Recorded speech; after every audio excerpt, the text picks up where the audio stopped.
Pranams everyone. We're going to start the 5th chapter today. Ata panchamodhyayah Arjuna uvacha Sannyāsam karmanam Krishna Punaryogam cha shamsasi Yachreyayetayorekam Tanme bruhi sunishchitam Sannyāsam karmanam Krishna Punaryogam cha shamsasi Yachreyayetayorekam Tanme bruhi sunishchitam. So this chapter, it starts again with Arjuna's question. Remember in the 3rd chapter, Arjuna had asked, that also started with a question, and there Arjuna had a doubt on jnana and karma. He said, if you are actually praising jnana so much, why are you asking me to do karma? That was what the question was when in the 3rd chapter that Arjuna asked. Now in this chapter, Arjuna has a question or a doubt on sannyasa, or between sannyasa and karma. So if you remember the 3rd chapter, he says, Jayasi chet karmanasyet mata buddhir janardana tat kim karmani gore mam niyojayasi keshava. He said, why are you asking me to do this gore karma? When you have praised jnana so much. If knowledge is superior to action, then why are you asking me to engage in this battle, this gore karmani, he said. Here, his doubt is between sannyasa and karma. So, this chapter is called as, and therefore sannyasa will be elaborated deeply, or in this chapter, it will be described clearly. So, this chapter is also called as Sannyasa Yoga. Now, before we actually get into Arjuna's question, we will do some vichara on the title of Sannyasa. And then we will see Arjuna's question. In fact, Śaṅkarācārya gives a long introduction to this chapter. The reason being is, even to understand Arjuna's question, one needs a bit of viveka. One needs to have some amount of discrimination capability to discriminate. So what Śaṅkarācārya does is, basically the question itself, he does a long vichara on the question itself. And then he establishes, this is the reason why Bhagavan gave this answer to Arjuna. So we will also do small vichara on Arjuna's question. It's important that when a question is being asked, we really understand the intent behind the question, because sometimes there would be times when somebody asks us a question and we would be elaborating for about 20 minutes without even realizing that we have not answered what they are looking for. So it is important to understand the question first. So, to understand, first we'll do a vichara on sannyasa. What does the word sannyasa mean? Sannyasa we would have heard many times in our lives. What does it actually mean? And what is the root of this word? The beauty of Sanskritam is, every word has its root, and from the root you can derive the meaning. So the word sannyasa, it comes out of the root word called as. As means asyati. Asyati means it is to throw. Asti means existence. Asyati means to throw. If you remember that Shadvikara, we talked about asti, jayate, viparinamate. There asti is one of the vikaras. That means existence. Asyati means to throw. Then sannyāsaha. So sa ni asyaha. Asyaha means we saw it is to throw. Ni means nishchayena. Nishchayena means definitely. So ni plus asaha, nyasaha. Nyasaha means to throw definitely. Some we always know, we have seen it in many places. Some means totally, completely. So Sannyasa means to categorically throw completely, to definitely throw completely. Or in other words, it means to renunciate definitely and completely. One is definite, the other word is complete. Both are important. Why not just say sannyasa means to renunciate? Why do we need to add this definitely, categorically, completely and all those things? Because sometimes what happens is when we throw something out of our lives, even it may be even a small bit of paper, we may throw it, but we are not sure. After some time, some days, we would think, why did I throw this? Maybe I would have needed it. It could be something in the house, it could be something, some paper or whatever. And sometimes if it is we will even check the dustbin to see if it is still there to pick it back. So here sannyasa means you would have to throw it definitely. You cannot think of getting it back. Once you renunciate, you will have to renunciate completely. Now, renunciate definitely. Now, what is the meaning of the word completely here? Why do we say completely? Because sometimes we throw it out or we give it, but we may throw it physically, but we may not throw it mentally. Mentally, it may be still in our mind. Swamiji gives an example. In Rishikesh, there are these free food serving counters. So there will be lunch served for all, bhiksha given for all the sannyasis. So there are sadhus from various ashrams. So the sadhus will come and stand in a queue to collect the bhiksha. Apparently one sadhu went straight to the counter and he asked for the bhiksha. At the counter, the person said that you can join the queue. The sadhu got angry. He said, I am not a beggar to stand in this queue. I am an engineer. I was working in the corporate world. I was making so much money. I was traveling all over the world. I have left everything and come here. So the person at the counter said, so what? So he said, so I cannot stand in a queue. I am not a beggar. Now, what does this indicate? He has renounced his job, his possessions, his profession, his money, everything physically, but he has not done it mentally. Therefore, so how do we identify that we had renounced physically but not mentally? Just let's take the spiritual sadhanas as an example. Spiritual sadhanas itself, when we praise ourselves for our sadhanas, for doing certain sadhanas, or when we praise ourselves for renouncing something, then it means we have not renounced it physically. Rather, we have renounced it physically, but we have not renounced it mentally. When we share with others, or we ourselves think high of ourselves that we are doing this sadhana, then also it means we have not renounced it completely.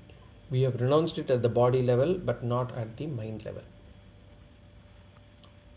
For example, if we take a upavasa vrata or a mauna vrata, it is definitely good. But if we keep telling our others that, I am actually doing this upavasa vrata, I am doing this mauna vrata, it means we have not renounced it at the mental level. So body has let go of it, but the mind is still attached. It's the same thing with dhanam also. Sometimes we might actually donate something to someone, or not donate. We might give a gift to someone. And then we would go back and ask them, have you used that gift? Did you like that gift? Was it useful? Are you still using it? It is to say basically that I have not renounced my ownership on that gift. I still want to hold on to that ownership. So physically I may have given it, mentally I have not given it. So here Sannyāsaha, here some means completely. It's done at the mental level also. So some means renouncing it mentally, ni means renouncing it intellectually. Sannyasaha, we saw asaha means to throw it. When we saw definitely we don't want to take it back, that is renouncing at intellectual level. And then some means renouncing at mental level. So sannyasaha means renouncing something completely and definitely, which is to renounce both at intellectual level and mental level. That is sannyasa. That is the meaning of the word. Now, this is one side. But what we have understood so far in our lives, sannyasaha, whenever we talk about sannyasa, we think of that ashrama sannyasa. We think of a sadhu, we think of a ochre-robed person, we think of sannyasa ashrama. As you know, our lives, they are divided into 4 ashramas: brahmacharya ashrama, grihastha ashrama, vanaprastha ashrama, and sannyasa ashrama. 4 ashramas meaning 4 lifestyles. Actually, what is an ashram? Why all these 4 are called as ashrams? What is an ashram, generally speaking? Generally speaking, why some we know Ramakrishna ashrama, Chinmayananda ashrama, whatever. When we say ashram, that is a place for spiritual practice. That is a place for performing spiritual sadhanas. So, the 4 ashramas that we have, brahmacharya ashrama, grihastha ashrama, vanaprastha and sannyasa, are meant for spiritual practice only. And therefore, our lifestyles are called as ashramas. So, one ashrama of that is sannyasa. Sannyasa is to denote the 4th ashrama. And sannyasi is a person who is following the 4th lifestyle, 4th ashrama. Now the question comes, who takes up this sannyasa? Who takes up this 4th ashrama? What sort of a person takes up this ashrama? And why does a person take up this ashrama?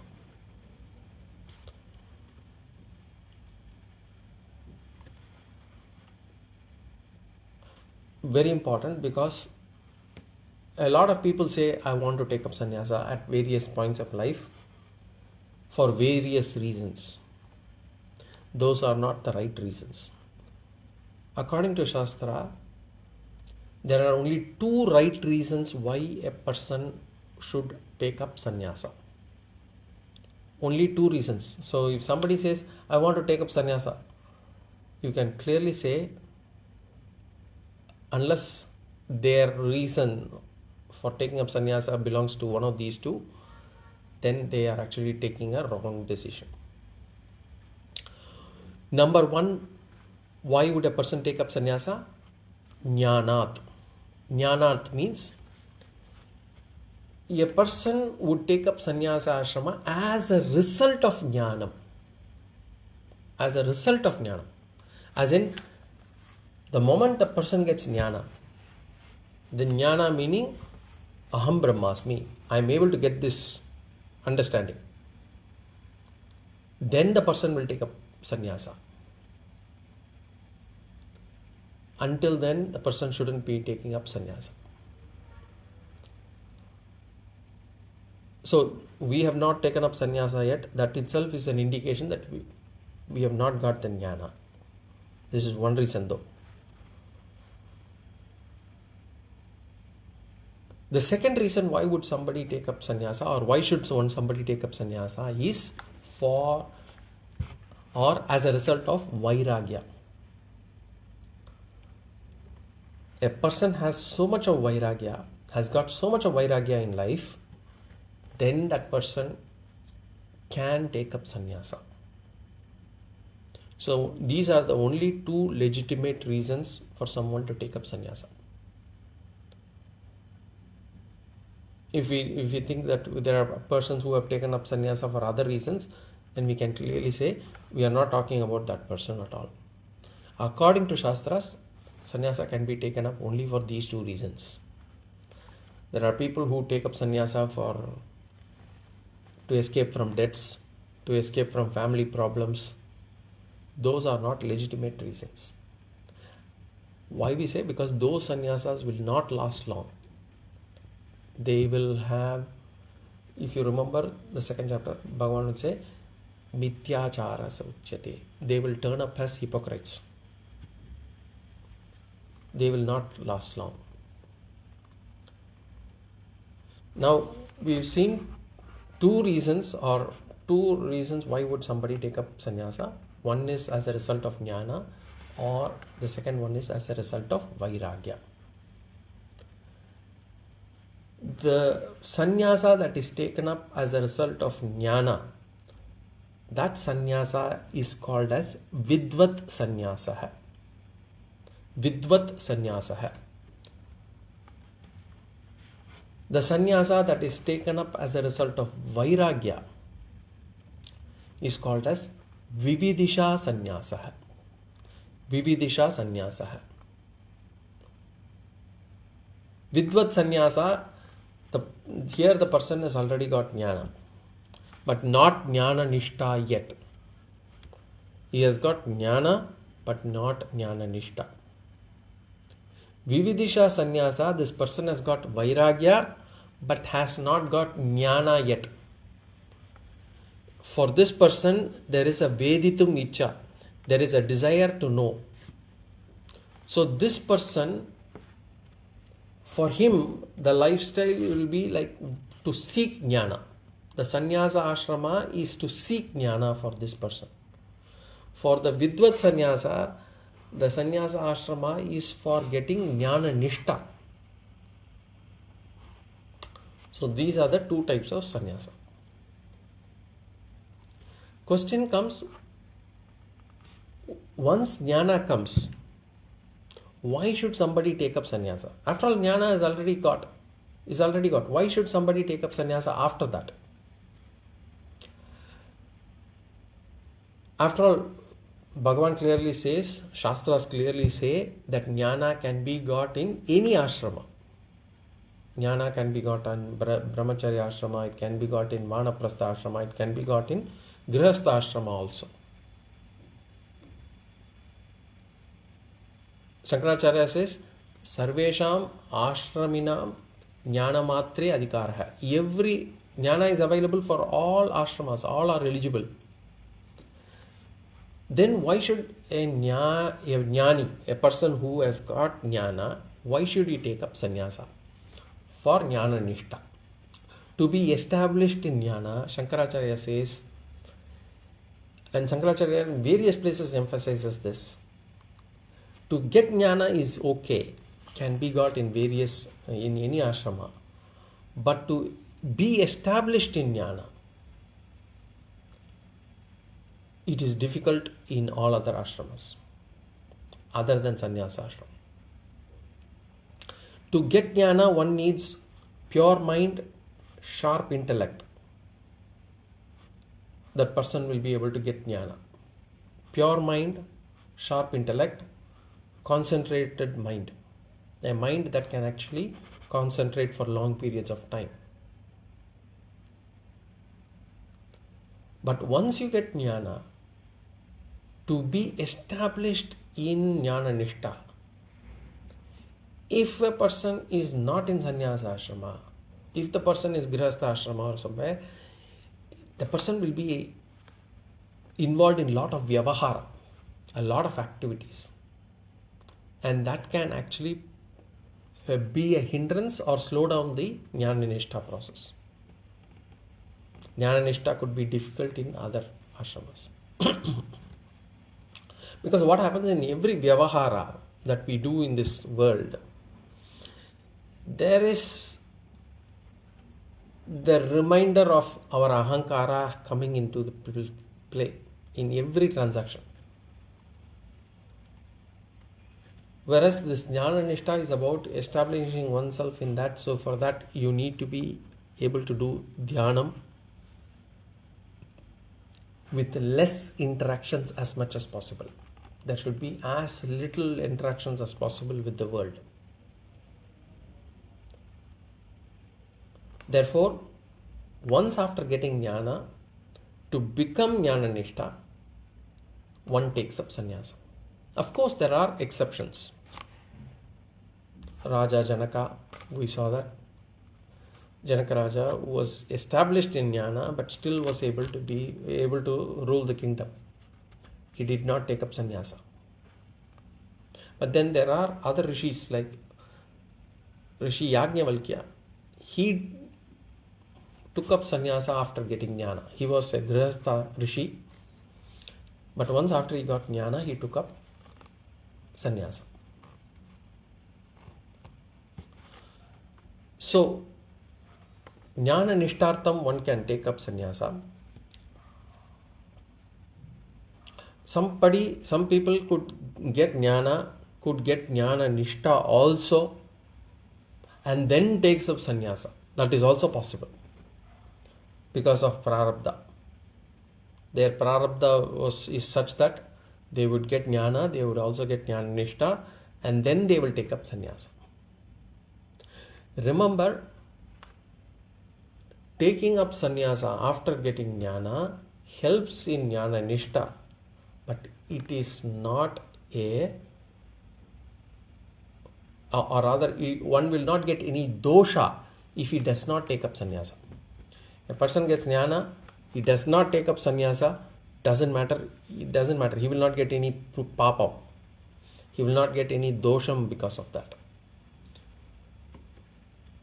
Taking up sannyasa will help in jnana nishta. That's all.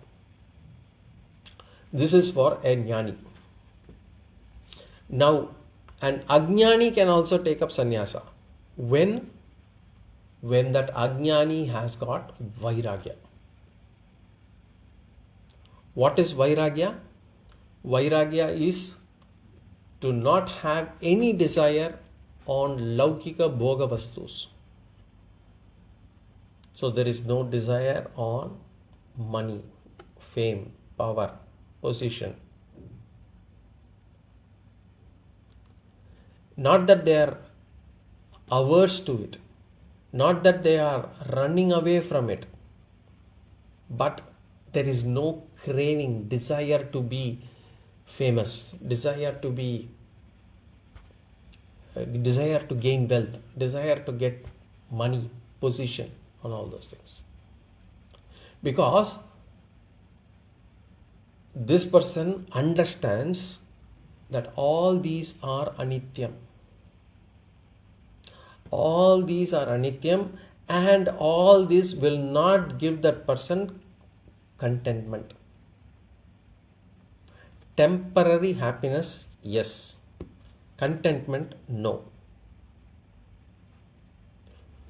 So, for that sort of a person who has vairagya, who has gained vairagya, who does not have any desire on laukika bhoga vastus, that person can also take up sannyasa, and that sannyasa is called as vividisha sannyasa. So for this person, he takes up sannyasa for what? For seeking knowledge, for gaining jnana. Why does he take up sannyasa? To retain and protect his vairagya. Again, once you get vairagya, it is important that we protect it, because it is easy to fall down again. So to retain and protect that vairagya, to gain that peace of mind as in relative peace of mind. Absolute peace of mind can be got only through moksha, jnana. That relative peace of mind can be got from vairagya. Vairagya itself will give us certain amount of immense happiness. It's not bliss yet, but immense happiness can be got through vairagya. So, this person takes up sannyasa to retain his vairagya, to gain peace of mind, to gain knowledge, to get more purified. That sannyasa is called as vividisha sannyasa.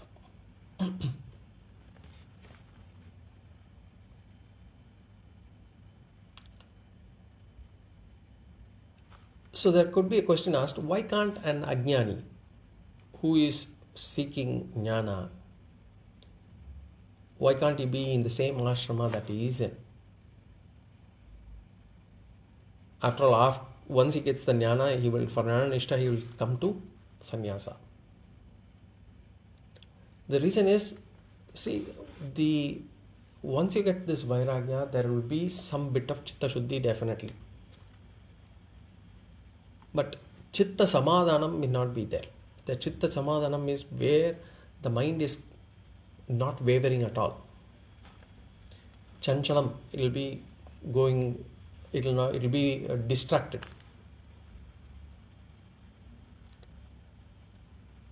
So to be able to do that controlling of the mind, this person must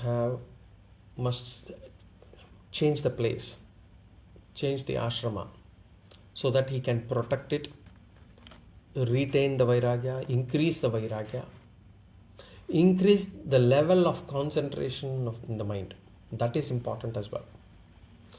The next chapter, 6th chapter, we are going to talk about all about meditation, dhyana. It's about concentration. Concentration being one type of meditation. We'll talk about different types of meditation there. So that sannyasa ashrama would help him to retain his vairagya, increase his vairagya, and more importantly, help him to increase the level of concentration in the mind.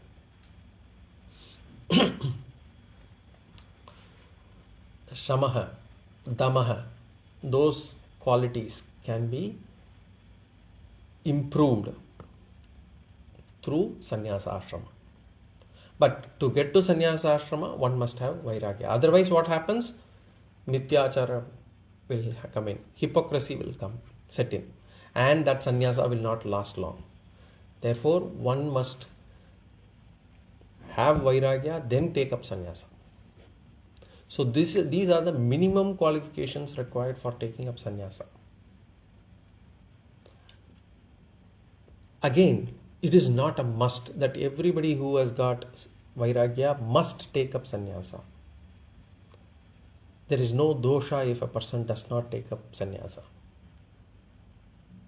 Sannyasa is an ashrama that helps, benefits, but it is not a must.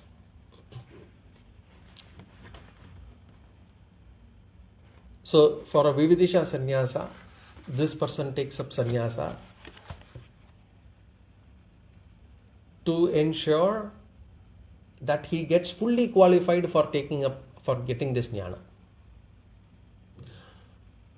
So although he has got some vairagya, he would have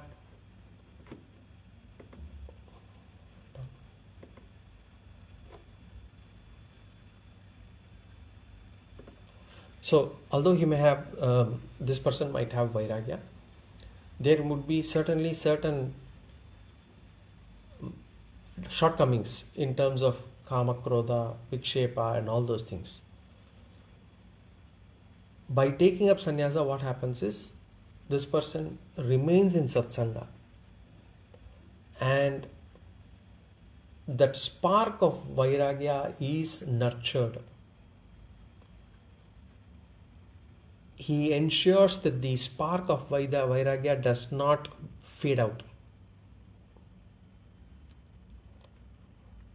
And more time is spent on maturing the mind in terms of purifying as well as building concentration.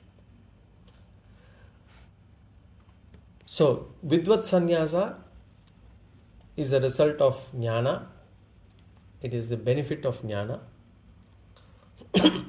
So, a jnani sannyasa is a phala rupa sannyasa. It is a level to reach.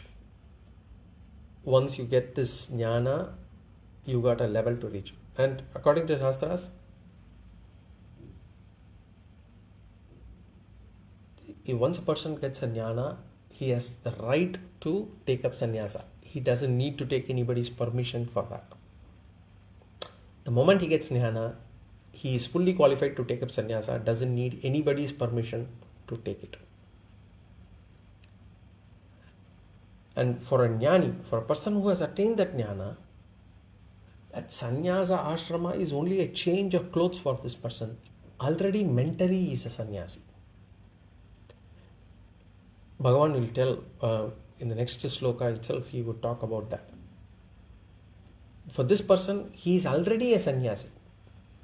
He doesn't need actually a confirmation in the form of ochre color robes and all those things.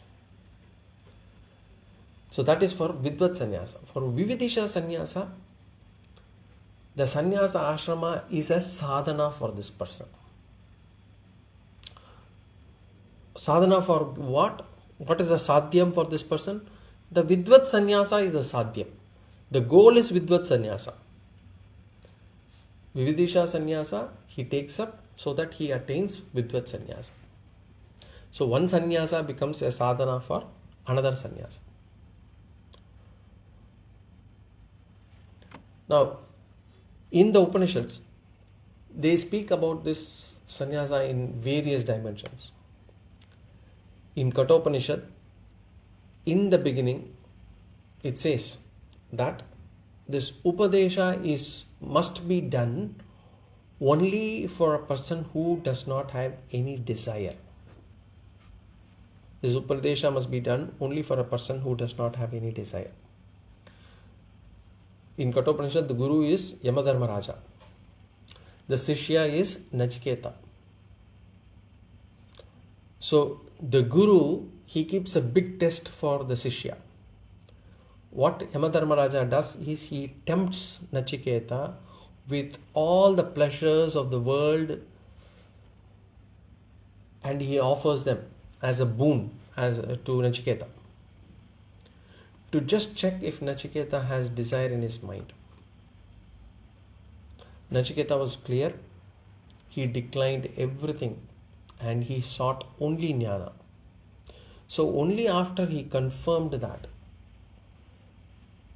only after Yamadharmaraja confirmed that Nachiketa does not have any desire and he has complete vairagya, he gives the jnana upadesha.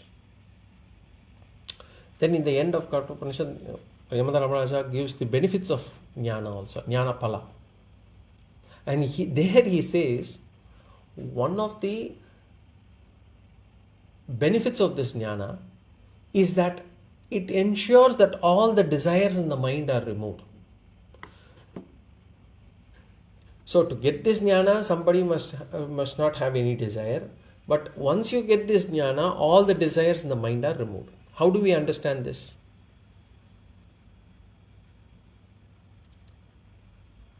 How do we understand that? Okay, to get this jnana, I should not have any desire. But once I get this jnana, all the desires in my mind are removed. How do we understand it? So the desires are of two types.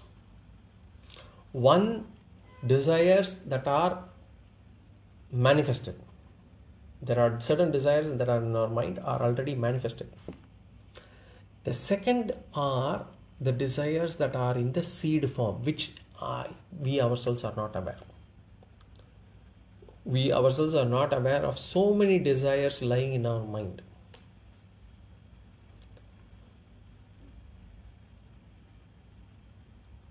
So, first to get jnana, whatever desires that have manifested in our mind already, we should be able to remove it.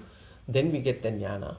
And once we get the jnana, even those desires that are there in the seed form, those also will be removed. That is how we have to understand this.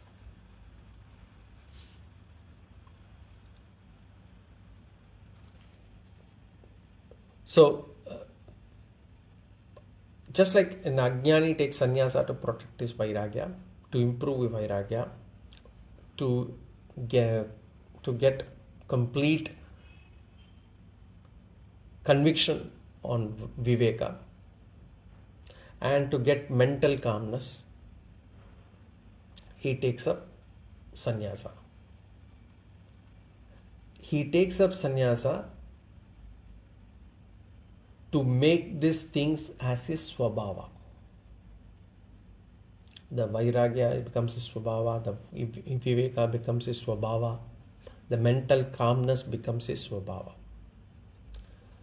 That is why somebody should take up sannyasa.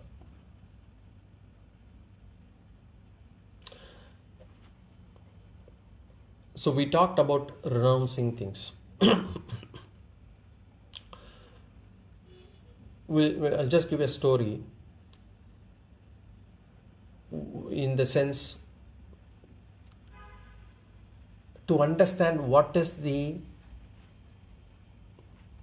real meaning of renunciation. So once there was a jnani, the jnani was there, and then a sishya of a jnani, he is not a sannyasi, he comes up with a lot of gems, stones, a lot of those precious stones and jewels. He comes and offers this to the jnani. The jnani says he does not see any value in these things. The sishya, after listening to the upadesha of the jnani, he says, I too do not see any value in these stones.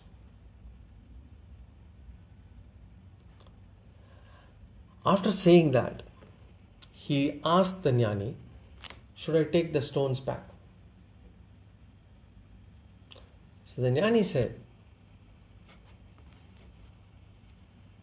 if there is no value, why are you taking it back? Let it remain where they are. So this is the story. Now, listening to the story, some people could understand or misunderstand the jnani's mindset, saying that this jnani has not got over the attraction of gems, and that's the reason why he asked the gems to be left behind. But only for a person who has got this subtle intellect, who has got some bit of spiritual bent of mind, they will be able to understand. If the jnani had said, yes, take it back, it would mean that the jnani still sees the value in these stones, and therefore he does not want to have them, he wants to give it back. But because in this case, the jnani sees the gems as any other stones lying on the ground, it is as good as any other stone, so leave it the way it is. So for him, whether it is a pebble or a stone or a jewel, it doesn't make any difference. There is no value to either. So there is no reason why you should take it back. Let it remain where it is.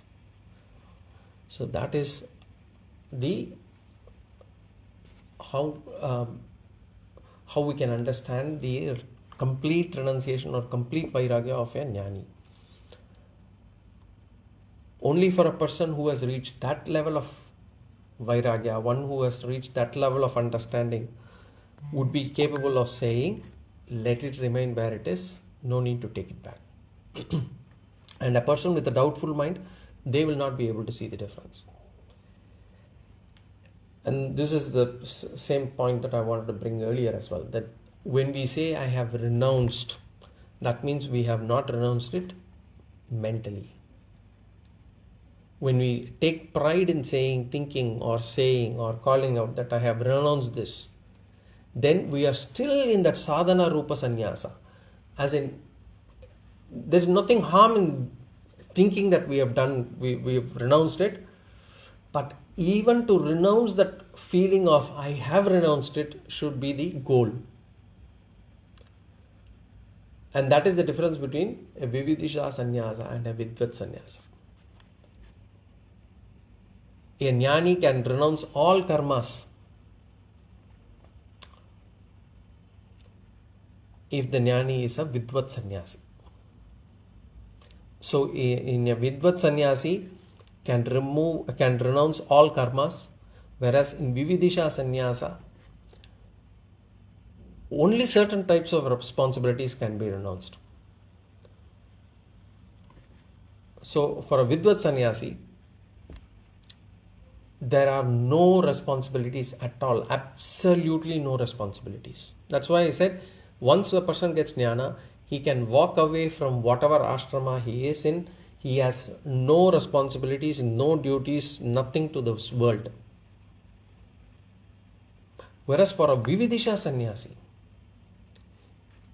there are certain responsibilities.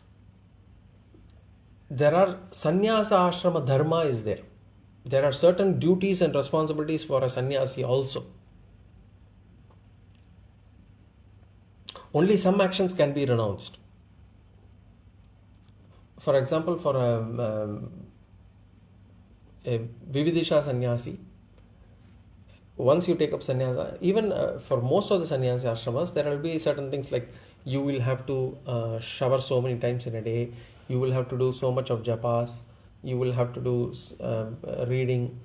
There are restrictions on food, there are restrictions on sleep, and so on and so forth.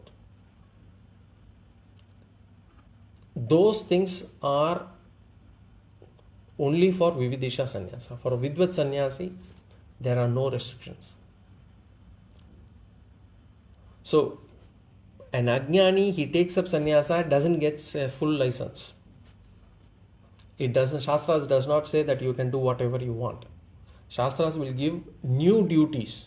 Okay, you want to renounce your grahastha duties? Fine. You got vairagya? Fine. You can renounce those duties. But here are your new sets of duties that you should follow.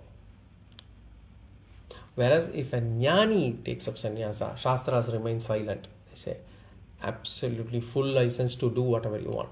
You can eat whatever you want, you can sleep whenever you want, you can do whatever you want. There is no restriction on it.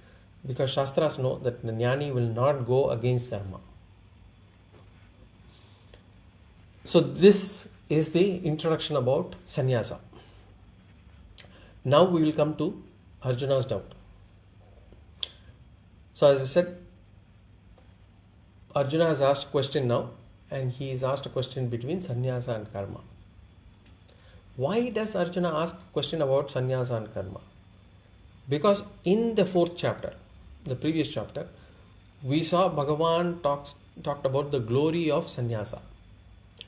He talked about the glory of sannyasa in 4th chapter, 18th sloka. Karmanya karmayah pashyed akarmani cha karmayah sabuddhiman manushyeshu sayukta kritsna karma krit. Then he also talked about in 22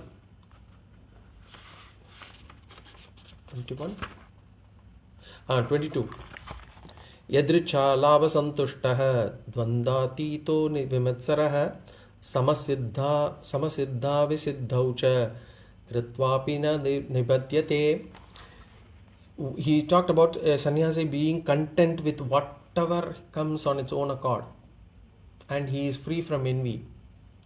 Then he also talked about in 41 nirashir yata chittatma tyakta sarva parigraha shariram kevalam karma kurvannapnoti Kilbisham, here he said, a sannyasi having renounced all possessions and having restrained the body and mind, he remains free from desires. And shariram kevalam karma, he is only involved in activities that are relevant or needed for maintaining the body.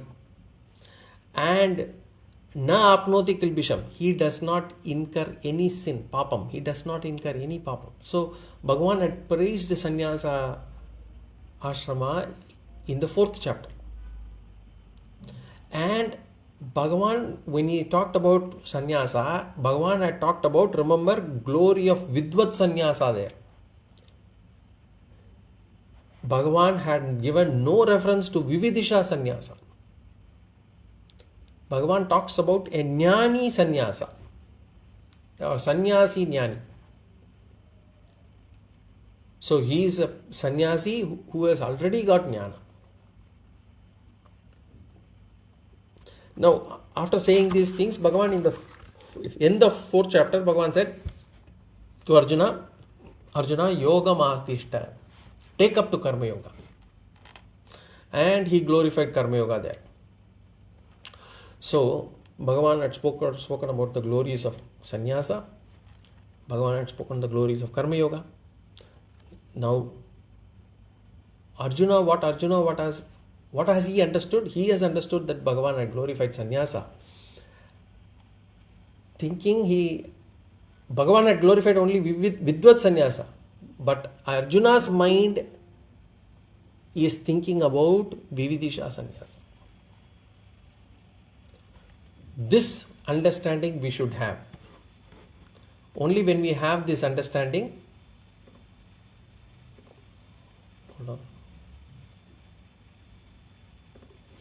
only when we have this understanding, we will be able to understand this sloka better. So we will go into the sloka now. So remember, Bhagavan had talked about vidvat sannyasa. Arjuna's mind about sannyasa is about vividisha sannyasa. And therefore, when we listen to Arjuna's question, we should understand this. Bhagavan had praised vidvat sannyasa. He had not talked about vividisha sannyasa. Arjuna's mind, he is thinking about vividisha sannyasa. Now we'll go to the sloka. Arjuna uvacha sannyasam karmanam krishna punaryogam cha shamsasi yatshreya yetayor tanme bruhi sunishchitam. Arjuna uvacha, Arjuna asked, sannyasam karmanam krishna, karmanam, karma, O Krishna, karmanam means karma, whatever nitya and naimitika karmas that are mentioned in Shastras, he is calling that out as karmanam. Here karmanam does not mean the actions that are coming out of the body. Here karmanam means the actions prescribed by Shastras, the duties prescribed by Shastras, which is nitya karma and naimitika karmas. Karmanam. Sannyasam. Sannyasa means renouncing. So he says, O Krishna, renouncing the duties prescribed by Shastras,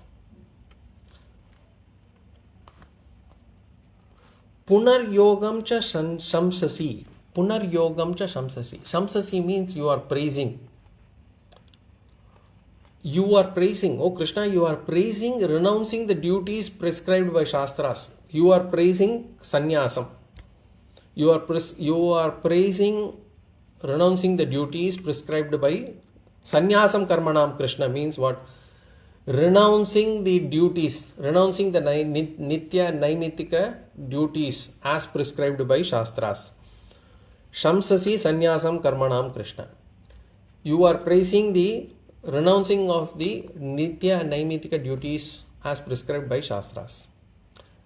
So basically Arjuna is saying, Bhagavan, you had glorified the sannyasa in many places in the previous chapter, which is basically renouncing all duties. punar yogam cha, punaha yogam. And again, you are also praising yogam. Yogam means karma yoga. You are praising renouncing the duties as well as you are praising karma yoga. That is what is the meaning of the first line. The first line says, "Oh Bhagavan, you are praising the duties, you are praising, renouncing the duties prescribed by Shastras, that is Sannyāsam Karmanam, and you are also praising Yogam, you are praising Karma Yoga." So Bhagavan, Arjuna is confused now. So in the second line, he is going to ask which is superior. Yat Shreyaha, Yat Shreyaha, which is good? Which is good for me?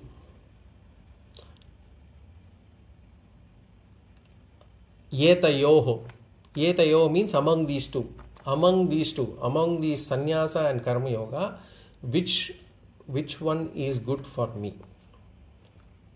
Among these two. And then he is asking Bhagavan, Ekam tamme bruhi sunishchitam. Tad ekam. Tell me that one only. Don't tell me either this or that. Tell me just one. Ekam tad bruhi me. And tell me sunishchitam. Definitely tell me. Don't give me any options. Don't give me anything. Just give me only one thing which will be good for me. So this is Arjuna's mind now. Arjuna says basically, should I renounce my duties and take up sannyasa? Or should I remain in this same ashrama and continue performing duties?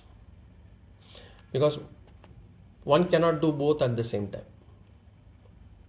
Because in sannyasa ashrama, duties are renounced. If you take up sannyasa, grihastha ashrama duties are renounced. And therefore, we can take up only one. Either you be in sannyasa or you be in karma yoga, do in grihastha ashrama. So Arjuna's question is this, Arjuna's doubt is this. Now Arjuna's doubt is because he has not understood sannyasa very well. Through this introduction, we have been able to understand what is Vidvat Sannyasa, what is Vividisha Sannyasa. And therefore, we know that when Bhagavan had talked about in the 4th chapter about Sannyasa, Bhagavan had talked about Vidvat Sannyasa. Whereas Arjuna's mind, he is thinking about Vividisha Sannyasa. So here, the question here is not whether Vidvat Sannyasa is superior or Karma Yoga is superior. So this is Arjuna's mind is when he asks whether sannyasa is superior or karma yoga is superior, he does not think about vidvat sannyasa. Because if that is the question, then vidvat sannyasa is superior would be the answer. But the question here is whether vividisha sannyasa is superior or karma yoga is superior. So Śaṅkarācārya in his introduction comes up with a host of arguments to establish this point. That the comparison here is between sannyasa taken before jnana and karma yoga. It is not to compare the sannyasa that is taken after jnana and karma yoga. Here the sannyasam that Arjuna talks about, but Śaṅkarācārya establishes that it is about sannyasa that is taken before jnana. It is an ajnani sannyasa. Ajnana kartruka sannyasam. The sannyasam taken by an ajnani. And that is compared with karma yoga. Now Bhagavan is going to answer this in the next sloka. And remember, when the answer comes here, we should see that sannyasa as an ajnani sannyasa, vividisha sannyasa, and not as the vidvat sannyasi. Okay. So this answer we will probably see in the next class. Before that, any questions or comments?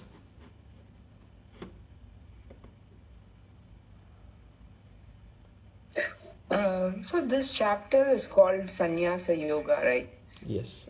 So is it only about Vividisha Sannyasa, or Vidvat Sannyasa is also addressed here later on in the chapter? Mainly about Vidvat Sannyasa. Mainly about Vidvat Sannyasa. Okay. Okay, thanks. Why is Arjuna still stuck in that whether to Because Bhagwan is, yeah. because Arjuna does not want to fight the war. He is looking for an escape route. So he does not want to perform the duty of fighting this war, and therefore he is asking for an easy way out. If Bhagavan says take up sannyasa, he would be happy to do that. But he cannot do that without getting Bhagavan's permission, and therefore he is looking for an option here. Got it. Okay.